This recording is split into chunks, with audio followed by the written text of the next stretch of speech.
These are some essential Apex rank tips and tricks.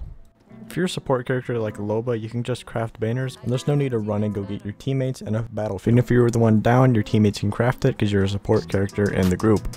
So always try and have a support character on hand. There are two ways you should be playing ranked. One passive and one aggro. If you're playing passive, you're going to want to land very far and get crafting. What loadout you're running is going to tell you what playstyle you're running, and most of the time you're going to have a nemesis since it's the meta weapon.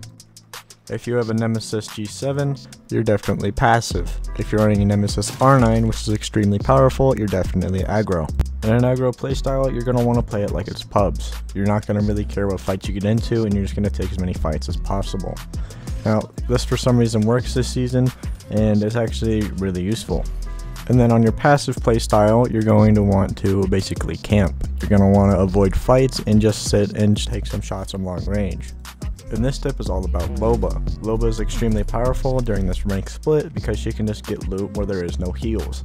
For example, you're about to engage in a fight and you don't have good armor. You can slap down your ult and then you can armor swap mid-fight if you need to. She can also escape using her tactical, and she's also just a really useful legend to have. This tip is all about thirsting. Once you down a kill, always thirst. You can get extra damage and also an armor swap if you need to, and it's also just free KP. Even though KP's kinda nerfed this rank split, it's still pretty good. And one of the more useful tips is definitely play for positioning. You're going to want to try and get in the highest placement possible for the most points possible, because this rank split rewards winning instead of kills. And this tip's kind of one out of the blue, but it's actually quite useful. If you're missing your shots and you just don't feel right, take a break for a little bit. Maybe play another game, or just go outside for a walk. Because when you're missing your shots and you're getting upset, it's kind of a telltale sign that you're tilted. So just take a break. It's just a game, you know. This is a really important clip, especially right now in this season, and that is abuse the meta.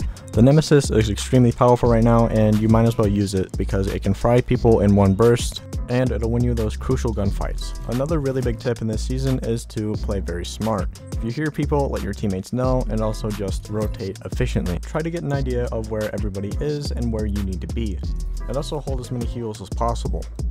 And that's about it. Knowing these tips and tricks, you're probably going to rank up. So enjoy the rest of your day, and I'll see you guys in the next one. Later. Let's see what we have over here.